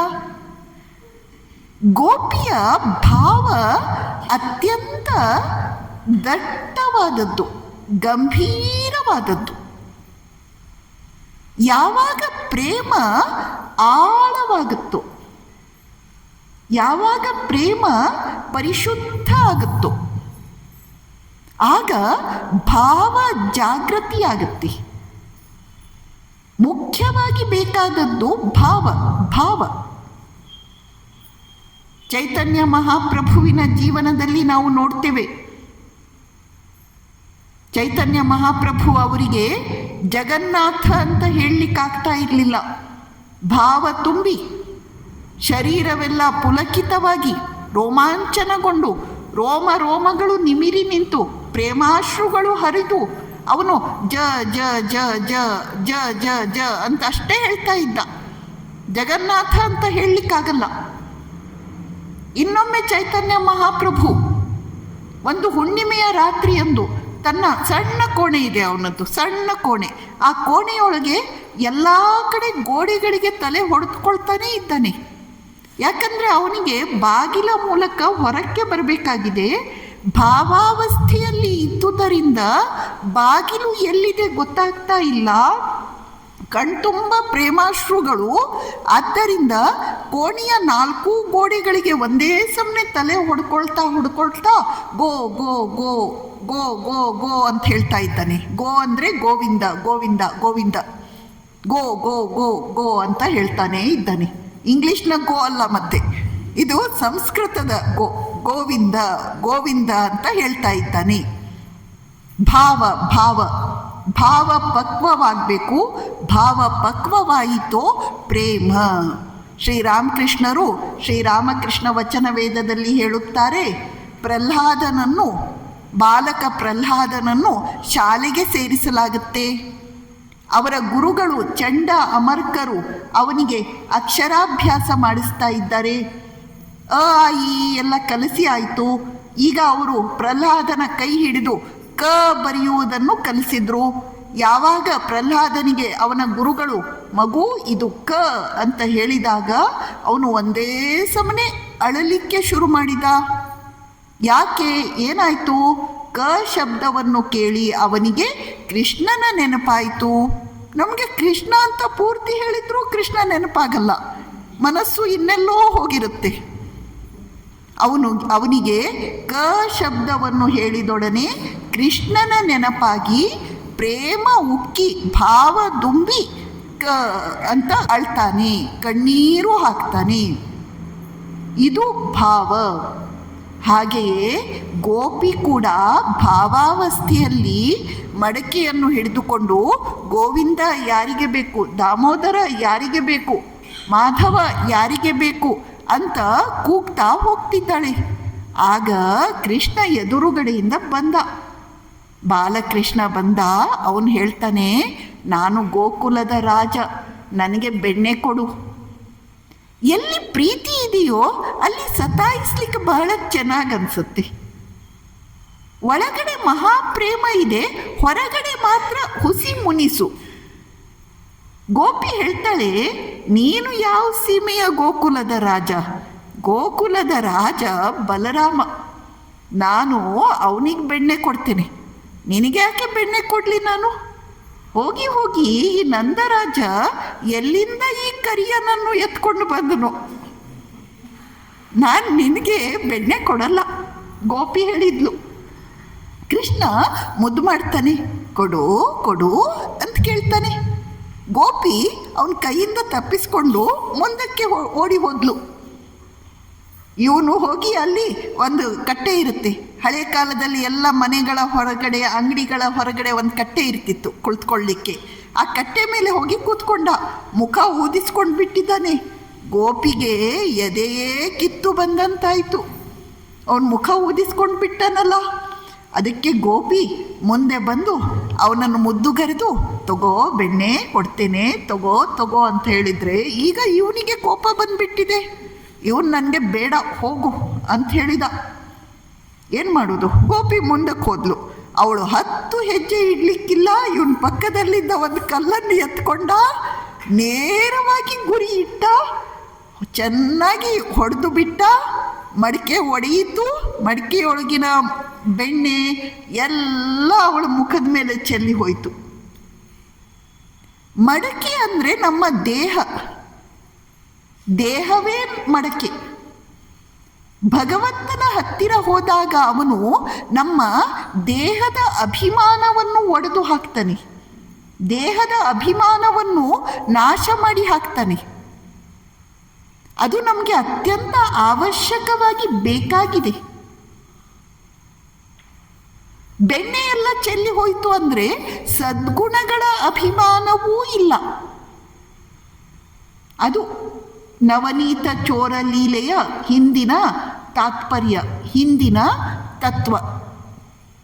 ಗೋಪಿ ಬಿಡ್ತಾಳ? ಗೋಪಿ ಏನು ಮಾಡಿದ್ಲು? ಯಶೋದೆಯ ಹತ್ರ ಬಂದ್ಲು. ಅಷ್ಟರಲ್ಲಿ ಈ ಪೋರ ಯಾವುದೋ ಹಿಂದ್ಗಡೆ ರಸ್ತೆಯಿಂದ ಬಂದು ಯಶೋದೆಯ ಸೆರಗಿನ ಹಿಂದೆ ತುಂಬ ಸಭ್ಯ ಮನುಷ್ಯನ ಹಾಗೆ ಕುಳಿತುಕೊಂಡು ಬಿಟ್ಟಿದ್ದಾನೆ. ಗೋಪಿ ಬಂದು ಯಶೋದೆಗೆ ಎಲ್ಲ ಕಂಪ್ಲೇಂಟ್ ಮಾಡಿದ್ಲು. ಯಶೋದೆ ಇವನನ್ನು ದುರುಗುಟ್ಟಿ ನೋಡಿದ್ಲು. ಇವನು ಹೇಳ್ತಾನೆ, ಅವಳಿಗೆ ದೂರ ಇರ್ಲಿಕ್ಕೆ ಹೇಳು, ಅವಳು ರಾಕ್ಷಸಿ ಹಾಗೆ ಇದ್ದಾಳೆ, ಅವಳನ್ನು ನೋಡಿದರೆ ನನಗೆ ಭಯ ಆಗುತ್ತೆ. ಇವನು ಭಯಾನಾಂ ಭಯಂ ಭೀಷಣಾನಾಂ ಭೀಷಣಂ, ಆದರೆ ಗೋಪಿಯನ್ನು ನೋಡಿದರೆ ಭಯ ಆಗುತ್ತಂತೆ ಇವನಿಗೆ.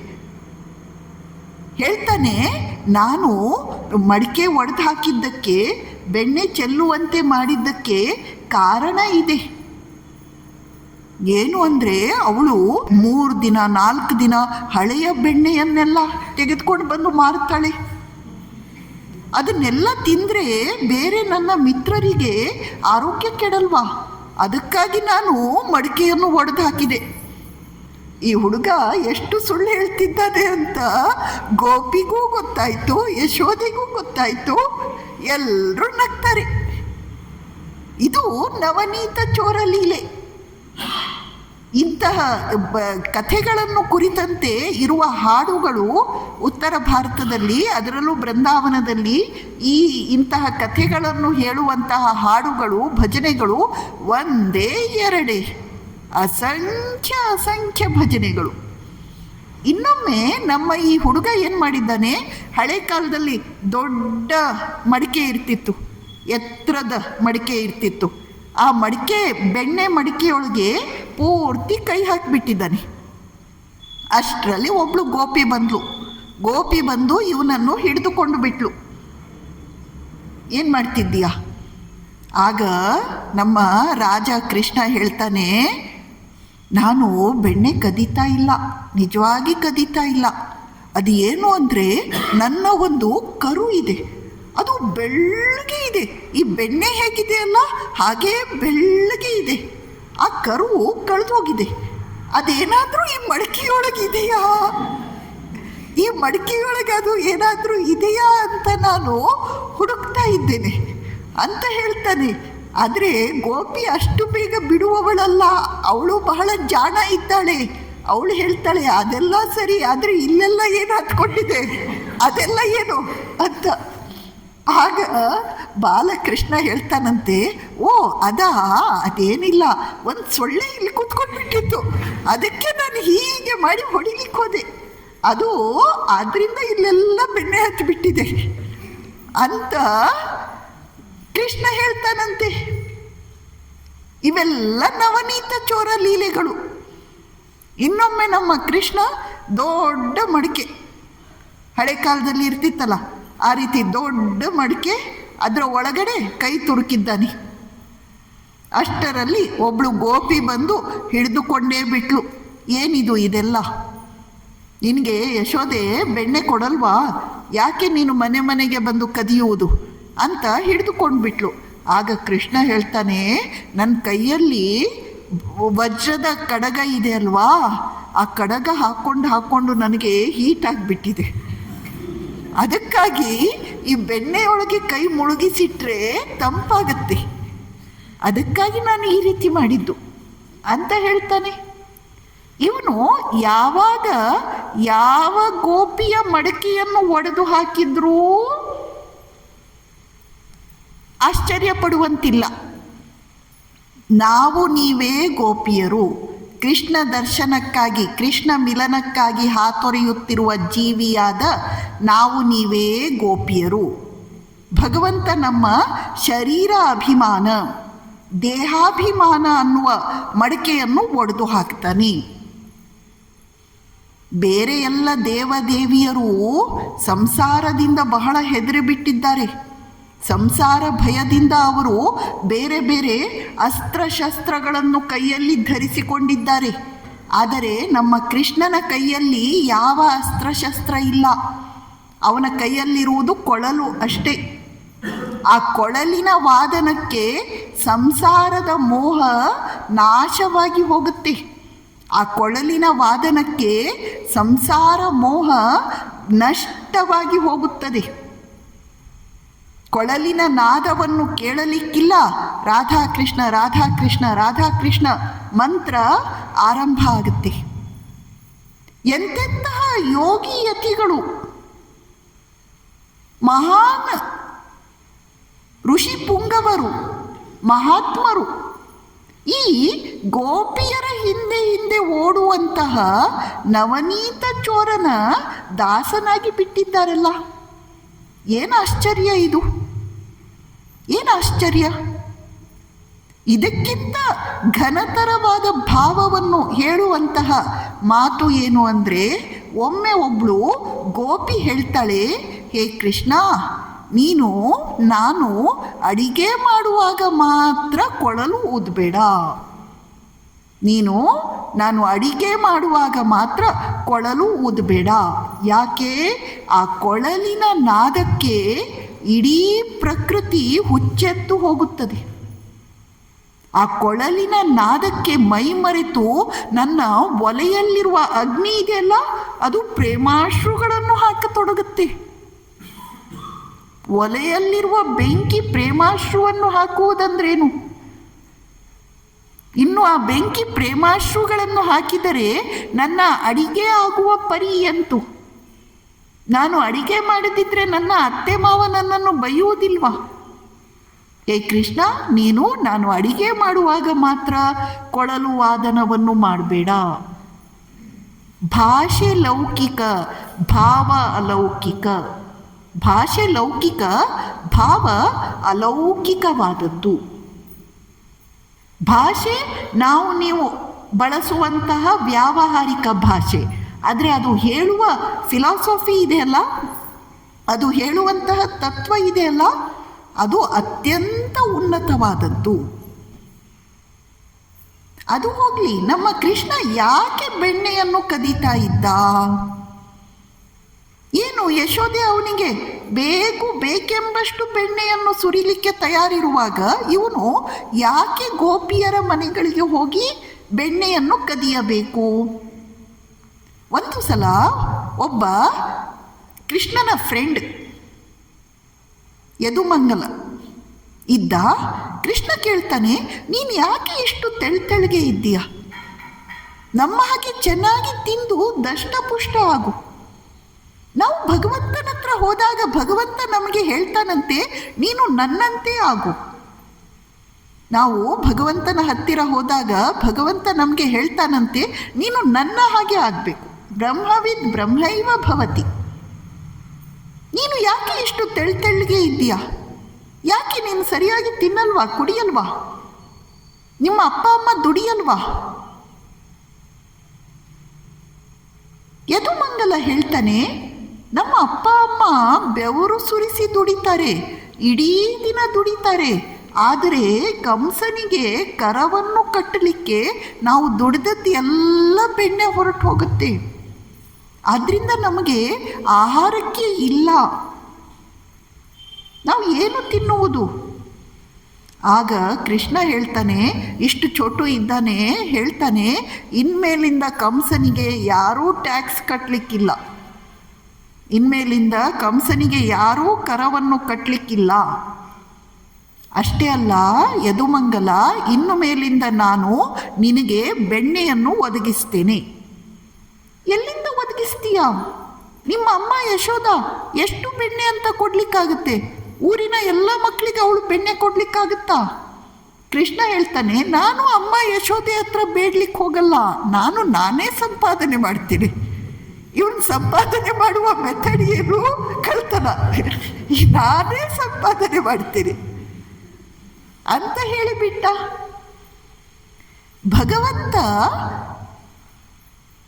ಹಾಲು ಬೆಣ್ಣೆ ಮೊಸರನ್ನು ಕದ್ದನೆ ಹೊರತು ಚಿನ್ನ ಬೆಳ್ಳಿ ತಾಮ್ರ ಕದಿಲಿಕ್ಕೆ ಹೋಗಲಿಲ್ಲ. ಇಲ್ಲೊಂದು ಫಿಲಾಸಫಿ ಇದೆ. ಇಲ್ಲಿ ಬೆಣ್ಣೆ ಅಂದರೆ ನವನೀತ. ನವನೀತ ಅಂದರೆ ನಮ್ಮ ಮನಸ್ಸಿನಲ್ಲಿ ಹುಟ್ಟುವಂತಹ ಹೊಸದಾದ ಭಾವನೆಗಳು. ಕೃಷ್ಣ ಹೊರಗಡೆಯ ಹಾಲು ಬೆಣ್ಣೆ ಮೊಸರು ಕದ್ದದ್ದಲ್ಲ, ನಮ್ಮ ಮನಸ್ಸಿನಲ್ಲಿ ಮೂಡುವಂತಹ ನವವಾದ ಭಕ್ತಿ ಭಾವನೆಗಳನ್ನು ಕದ್ದದ್ದು. ಮತ್ತು ಕೃಷ್ಣ ಒಂದು ವೇಳೆ ಕಳ್ತನ ಮಾಡಿದ್ದಾಗಿದ್ರೆ ಗೋಪಿಯರಿಗೆ ಬಹಳ ಕೋಪ ಬರ್ತಿತ್ತು. ಕಳ್ಳ ಏನಾದರೂ ಕದ್ರೆ ಬಹಳ ಕೋಪ ಬರುತ್ತೆ ನಮಗೆ, ಅವನ ಮೇಲೆ ರೋಷ ಬರುತ್ತೆ. ಆದರೆ ಗೋಪಿಯರು ಏನು ಮಾಡಿದ್ರು? ಕೃಷ್ಣ ಇವತ್ತು ನಮ್ಮ ಮನೆಗೆ ಬರಲಿ, ನನ್ನ ಬೆಣ್ಣೆಯನ್ನು ಕದಿಯಲಿ, ಕೃಷ್ಣ ನಮ್ಮ ಮನೆಗೆ ಬರಲಿ, ನನ್ನ ಬೆಣ್ಣೆ ಕದಿಯಲಿ ಅಂತ ಆಸೆ ಪಟ್ಟರು. ಕೃಷ್ಣ ಬೆಣ್ಣೆ ಕದ್ದಾಗ ಅವರಿಗೆ ಸಂತೋಷ ಆಯಿತು. ಯಾವತ್ತಾದರೂ ಕಳ್ಳ ಕಳ್ತನ ಮಾಡಿದರೆ ನಮಗೆ ಸಂತೋಷ ಆಗುವ ಸುದ್ದಿ ಇದೆಯಾ? ಹಾಗಾದರೆ ಇದು ಕಳ್ತನ ಅಲ್ಲ. ಮಕ್ಕಳು ಏನು ಮಾಡಿದ್ರೂ ತಪ್ಪನ್ಸಲ್ಲ. ಇನ್ನು ಭಗವಂತನೇ ಮಗುಗಳ ಮಾಣಿಕ್ಯವಾಗಿ ಬಂದು ಈ ಬೆಣ್ಣೆ ಕಳ್ತನ ಮಾಡಿದರೆ ಅದು ತಪ್ಪನ್ಸುತ್ತೆ, ಹೇಗೆ ಸಾಧ್ಯ? ಅಲ್ಲದೆ ಕೃಷ್ಣ ಬೆಣ್ಣೆ ಕದ್ದ, ಹಾಲು ಬೆಣ್ಣೆ ಮೊಸರು ಕದ್ದ, ಆದರೆ ಇಡೀ ಜಗತ್ತು ಅವನಿಗೆ ಸೇರಿತ್ತು. ಈ ಜಗತ್ತು ನಮಗೆ ಸೇರಿದ್ದಲ್ವೇ ಅಲ್ಲ. ಇಡೀ ಜಗತ್ತಿನಲ್ಲಿರುವ ಎಲ್ಲ ವಸ್ತುಗಳು ಅವನಿಗೇ ಸೇರಿದ್ದು. ಅವನು ಬಂದು ತನ್ನ ವಸ್ತುವನ್ನು ತಾನು ಎತ್ಕೊಂಡಿದ್ದಾನೆ. ಅದರಲ್ಲಿ ಏನು ತಪ್ಪು? ಶಾಸ್ತ್ರಗಳು ಹೇಳುತ್ತವೆ ಕಳ್ತನ ಮಾಡಬಾರ್ದು ಅಂತ. ಅದು ಯಾರಿಗೆ? ಯಾರು ಸಾಕ್ಷಾತ್ಕಾರವನ್ನು ಪಡೆದಿಲ್ಲವೋ ಅಂತಹ ಜೀವಿಗಳಿಗೆ.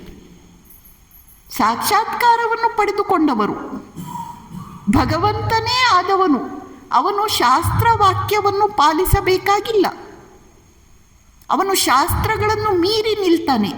ಆದ್ದರಿಂದ ಕೃಷ್ಣ ಕಳ್ತನ ಮಾಡಿದರೆ ತಪ್ಪಿಲ್ಲ. ಅಷ್ಟೇ ಅಲ್ಲ, ಒಂದು ವೇಳೆ ಕೃಷ್ಣ ಏನಾದರೂ ಗೋಪಿಯರಿಗೆ ಅವರನ್ನೆಲ್ಲ ಕೂಡಿಸಿ ನೀವು ಧ್ಯಾನ ಮಾಡಿ, ನೀವು ಭಗವತ್ ಚಿಂತನೆ ಮಾಡಿ ಅಂತ ಹೇಳಿದರೆ ಏನಾದರೂ ಪ್ರಯೋಜನ ಆಗ್ತಿತ್ತಾ? ಅವರು ಯಾವತ್ತಾದರೂ ಧ್ಯಾನ, ಚಿಂತನೆ, ತಪಸ್ಸು ಮಾಡಲಿಕ್ಕೆ ಸಾಧ್ಯ ಆಗ್ತಿತ್ತಾ? ಅದೇ ಕೃಷ್ಣ ಉಪಾಯವಾಗಿ ಅವ್ರಿಗೆ ಗೊತ್ತಿಲ್ಲದೆ ಅವರ ಮನೆಗಳಿಗೆ ಹೋದ, ಬೆಣ್ಣೆಯನ್ನು ಕದ್ದ, ಒಂದಿಷ್ಟು ತಂಟೆ ಮಾಡಿದ. ಆಗ ಗೋಪಿಯರಿಗೆ 24 ಗಂಟೆ ಕೃಷ್ಣಂದೇ ಯೋಚನೆ, 24 ಗಂಟೆ ಕೃಷ್ಣಂದೇ ಸ್ಮರಣೆ. ಗೋಪಿಯರ ಎಲ್ಲ ಇಂದ್ರಿಯಗಳು ಕಂಪ್ಲೀಟ್ಲಿ ಅಂಡರ್ ಕಂಟ್ರೋಲ್, ನಿರುದ್ಧ ಸ್ಥಿತಿಯಲ್ಲಿವೆ. ಯಾಕೆ? ಕೃಷ್ಣ ಲೀಲೆಯಲ್ಲಿ ಅವರ ಮನಸ್ಸು ಅಷ್ಟರ ಮಟ್ಟಿಗೆ ತದ್ಗತವಾಗಿದೆ. ಪರಿಣಾಮ ಅವರಿಗೆ ವೈಕುಂಠ ಮೋಕ್ಷ ಅಂತ ಕರೆಯಲ್ಪಡುವ ಸರ್ವಶ್ರೇಷ್ಠ ಸುಖ ಲಭಿಸಿತು. ಕೃಷ್ಣ ಏನಾದರೂ ಅವ್ರಿಗೆ ಗೈಡೆಡ್ ಮೆಡಿಟೇಷನ್ ಮಾಡಿದರೆ ಈ ಸ್ಥಿತಿ ಯಾವತ್ತಾದರೂ ಬರ್ತಿತ್ತಾ? ಇಲ್ಲ. ಈ ಸ್ಥಿತಿಯನ್ನು ಗೋಪಿಯರು ಪಡೆದುಕೊಳ್ಬೇಕಾದ್ರೆ ಎಂತೆಂತಹ ಯೋಗಿ ಯತಿಗಳಿಗೂ ಋಷಿ ಮುನಿಗಳಿಗೂ 24 ಗಂಟೆ ಭಗವಂತನ ಸ್ಮರಣೆ ಮಾಡಲಿಕ್ಕೆ ಸಾಧ್ಯ ಇಲ್ಲ. ಅಂಥದ್ರಲ್ಲಿ ನಮ್ಮ ಗೋಪಿಯರು ಹೇಳ್ತಾರೆ, ಏನು ಮಾಡಿದ್ರೂ ಕೃಷ್ಣನನ್ನು ಮರೆಯಲಿಕ್ಕೆ ಸಾಧ್ಯ ಇಲ್ಲ. ಆ ರೀತಿ ಆಗಬೇಕಾದ್ರೆ ಕೃಷ್ಣ ಬೆಣ್ಣೆಯನ್ನು ಕದಿಯಬೇಕಾಗಿತ್ತು, ನವನೀತ ಚೋರ ಲೀಲೆಯನ್ನು ಮಾಡಬೇಕಾಗಿತ್ತು. ಅದಕ್ಕಾಗಿ ಕೃಷ್ಣ ಬೆಣ್ಣೆಯನ್ನು ಕದ್ದದ್ದು. ಕೃಷ್ಣ ಬೆಣ್ಣೆಯನ್ನು ಕದ್ದದ್ದಲ್ಲ, ಅವರ ಮನಸ್ಸುಗಳನ್ನು ಕದ್ದದ್ದು. ಅವರ ಮನಸ್ಸಿನ ಹೊಸದಾದ ಭಾವನೆಗಳನ್ನು, ಭಕ್ತಿ ಭಾವನೆಗಳನ್ನು ಕದ್ದದ್ದು. ಗೋಪಿಯರಿಗೆ 24 ಗಂಟೆ ಕೃಷ್ಣಂದೇ ಸ್ಮರಣೆ. ನಮ್ಗೆ ಯಾವತ್ತಾದ್ರೂ ಹಾಗೆ ಸಾಧ್ಯ ಆಗುತ್ತಾ? ಗೋಪಿಯರಿಗೆ ಕನಸಿನಲ್ಲಿ ಕೂಡ ಕೃಷ್ಣ. ನಮ್ಮ ಕನಸಿನಲ್ಲಿ ಏನು ಬರುತ್ತದೆಯೋ ಅದಕ್ಕೆ ನಾವು ಬಹಳ ಅಂಟಿಕೊಂಡಿದ್ದೇವೆ ಅಂತ ಅರ್ಥ. ಲೋಭಿಯಾದವನಿಗೆ ಹಣಕ್ಕೆ ಸಂಬಂಧಪಟ್ಟದ್ದೇ ಕನಸುಗಳು ಬೀಳ್ತಾ ಇರುತ್ತವೆ ಯಾವಾಗಲೂ. ಕಾಮಿಯಾದವನಿಗೆ ಭೋಗ ಸುಖ ವಸ್ತುಗಳ ಬಗ್ಗೆನೇ ಕನಸು ಬೀಳ್ತಾ ಇರುತ್ತೆ. ಗೋಪಿಯರಿಗೆ 24 ಗಂಟೆ ರಾತ್ರಿ ನಿದ್ರೆಯಲ್ಲಿ ಕೂಡ, ಕನಸಿನಲ್ಲಿ ಕೂಡ ಕೃಷ್ಣ ಬಂದಿದ್ದಾನೆ, ಕೃಷ್ಣ ನಮ್ಮ ಮನೆಯ ಬೆಣ್ಣೆಯನ್ನು ಕದ್ದಿದ್ದಾನೆ, ಕದ್ದು ತನ್ನ ಮಿತ್ರರೆಲ್ಲರಿಗೂ ಹಂಚಿದ್ದಾನೆ, ಜೊತೆಯಲ್ಲಿ ಆ ಹೊರಗಡೆ ಇಷ್ಟು ಕೋತಿಗಳಿವೆ, ಆ ಕೋತಿಗಳಿಗೂ ಬೆಣ್ಣೆ ಕೊಟ್ಟಿದ್ದಾನೆ. ಈ ರೀತಿ ಕನಸುಗಳು. 84 ಕೋಟಿ ಯಾದವರ ಒಡೆಯ ಚಕ್ರವರ್ತಿ, 16,000 ರಾಣಿಯರ ಪತಿ, ಯಾರನ್ನೂ ವೇದಗಳು ಅಪ್ರಮೇಯ, ಅತ್ಯತಿಷ್ಠ ದಶಾಂಗುಲಂ ಅಂತೆಲ್ಲ ವರ್ಣನೆ ಮಾಡಿವೆಯೋ ಅಂತಹ ಕೃಷ್ಣ ಕೇವಲ ಗೋಪಿಯರ ಪ್ರೇಮದಿಂದ ಬಂಧಿಸಲ್ಪಟ್ಟ. ಅವನನ್ನು ನಾವು ಪ್ರೇಮದಿಂದ ಬಂಧಿಸಿದರೆ ಅದು ನಮಗೆ ಬಂಧ ಮುಕ್ತಿ. ಅವನನ್ನು ನಾವು ಪ್ರೇಮದಿಂದ ಬಂಧಿಸಿದರೆ ಅದು ನಮಗೆ ಬಂಧ ಮುಕ್ತಿ. ಆದ್ದರಿಂದ ನವನೀತ ಚೋರಲೀಲೆ ಇರುವುದು ನಮ್ಮ ಮನಸ್ಸುಗಳನ್ನು ಅಪಹರಿಸಿ ನಮಗೆ ನಮ್ಮೆಲ್ಲ ಇಂದ್ರಿಯಗಳನ್ನು ನಿಗ್ರಹಿಸಿ ನಮಗೆ ವೈಕುಂಠ ಮೋಕ್ಷದ ಪರಮ ಸುಖವನ್ನು ಅನುಗ್ರಹಿಸಲಿಕ್ಕೆ. ಕೊನೆಯದಾಗಿ ಒಮ್ಮೆ ಕೃಷ್ಣ ಓಡಿ ಬರ್ತಾ ಇದ್ದಂತೆ. ಹಿಂದುಗಡೆಯಿಂದ ಶ್ರೀಧಾಮ ಅವನನ್ನು ಅಟ್ಟಿಸಿಕೊಂಡು ಬಂದಿದ್ದಾನೆ. ಏನೋ ಕಣ್ಣು ಮುಚ್ಚಾಲೆ ಆಟ ಆಡ್ತಿದ್ದಾರೆ ಇಬ್ಬರು ಫ್ರೆಂಡ್ಸ್ ಸೇರಿಕೊಂಡು. ಶ್ರೀಧಾಮ ಇವನನ್ನು ಅಟ್ಟಿಸಿಕೊಂಡು ಬಂದಿದ್ದಾನೆ. ಇವನು ಓಡಿ ಹೋಗ್ತಿದ್ದಾನೆ. ಓಡಿ ಹೋಗಿ ಎದುರುಗಡೆ ಇದ್ದಂತಹ ಒಬ್ಬ ಗೋಪಿಯ ಮಡಿಲಿನಲ್ಲಿ ಬಚ್ಚಿಟ್ಟುಕೊಂಡು ಕುಳಿತುಕೊಂಡ ಅಂತೆ. ಗೋಪಿ ಹೇಳ್ತಾಳೆ, ಈಗಲೂ ಕೃಷ್ಣ ನನ್ನ ಹೃದಯದಲ್ಲಿ ಇಲ್ಲೇ ಇದ್ದಾನೆ, ಇಲ್ಲೇ ಇದ್ದಾನೆ, ಇಲ್ಲೇ ಇದ್ದಾನೆ ಎಂಬ ಭಾವ ನನಗೆ ಉಂಟಾಗ್ತಾ ಇದೆ. ಇದು ಬಾಲಕೃಷ್ಣ ಲೀಲೆಗಳ ಉದ್ದೇಶ. ಏನು 24 ಗಂಟೆ ನಾವು ಆಸುಪ್ತೇರಾಮೃತೆ ಕಾಲಂ ಭಗವತ್ ಚಿಂತನೆಯಲ್ಲಿ, ಕೃಷ್ಣ ಸ್ಮರಣೆಯಲ್ಲಿ ಮೈಮರೆಯುವಂತಾಗಬೇಕು. ಭಗವಂತನಿಗೆ ಕೊನೆಗೂ ಏನು ಬೇಕಂತೆ? ಭಗವಾನ್ ಪ್ರೇಮ್ಗೆ ಭೂಕೆ ಹೇ, ಪ್ರೇಮ ಒಂದೇ ಬೇಕಂತೆ ಅವನಿಗೆ. ಅವನು ಎಂಥವನಂತೆ? ಕಡಲಿನ ಬಿತ್ತರ ಸಾಲದು ಪವಡಿಸೆ, ಭಕ್ತಿಯ ಕಂಬನಿ ಸಾಕೆನಗೆ. ಅವನಿಗೆ ಮಲಗಿಕೊಳ್ಳಿಕ್ಕೆ ಸಮುದ್ರ ಸಾಕಾಗಲ್ವಂತೆ, ಆದರೆ ಭಕ್ತಿಯಿಂದ ಒಂದು ಹನಿ ಕಣ್ಣೀರು ಹಾಕಿದರೆ ಅಷ್ಟೇ ಅವನಿಗೆ ಸಾಕಂತೆ. ಅವನು ಹೇಗಿದ್ದಾನೆ? ಹಿಮಗಿರಿ ಎತ್ತರ ಸಾಲದು ನಾನಿರೆ. ಅವನಿದ್ರೆ ಹಿಮಾಲಯ ಸಾಕಾಗಲ್ಲ ಅವನಿಗೆ ನಿಂತ್ಕೊಂಡ್ರೆ. ಭಕ್ತನ ಹೃದಯವು ಮನೆಯನೆಗೆ, ಭಕ್ತನ ಹೃದಯವು ಮನೆಯನೆಗೆ. ಅವನನ್ನು ಪ್ರೇಮದಿಂದ ನಾವು ಬಂಧಿಸಿದರೆ ಅದೇ ನಮಗೆ ಬಂಧ ಮುಕ್ತಿ. ಅವನನ್ನು ನಾವು ಪ್ರೇಮದಿಂದ ಬಂಧಿಸಿದರೆ ಅದೇ ನಮಗೆ ಬಂಧ ಮುಕ್ತಿ. ಆ ಬಂಧ ಮುಕ್ತಿಯ ಉಪಾಯವನ್ನು ನಮಗೆ ತೋರಿಸಿಕೊಡಲೆಂದು ಶ್ರೀಕೃಷ್ಣನ ಎಲ್ಲ ಬಾಲ್ಯ ಲೀಲೆಗಳು. ಪರಬ್ರಹ್ಮ ಪರಮೇಶ್ವರ ಪುರುಷೋತ್ತಮ ನಾರಾಯಣ ಪ್ರಭು ಸ್ವಾಮಿ ಶ್ರೀಕೃಷ್ಣನಲ್ಲಿ ನಮ್ಮೆಲ್ಲರಿಗೂ ಪರಿಶುದ್ಧ ಭಕ್ತಿ ಲಭಿಸಲಿ. ನಾವೆಲ್ಲರೂ ಹೃದಯದಿಂದ ಗೋಪಿಯರಾಗಿ ಶ್ರೀಕೃಷ್ಣನನ್ನು ನಮ್ಮ ರನ್ಮನಗಳಲ್ಲಿ ಧರಿಸುವಂತಾಗಲಿ. ತನ್ಮೂಲಕ ಶ್ರೀಕೃಷ್ಣ ಜನ್ಮಾಷ್ಟಮಿ ಆಚರಣೆಯು ಸಾರ್ಥಕವಾಗುವಂತಾಗಲಿ. ಓಂ ಶಾಂತಿ ಶಾಂತಿ ಶಾಂತಿ. ಹರಿ ಓಂ ತತ್ಸತ್. ಶ್ರೀರಾಮಕೃಷ್ಣಾರ್ಪಣಮಸ್ತು.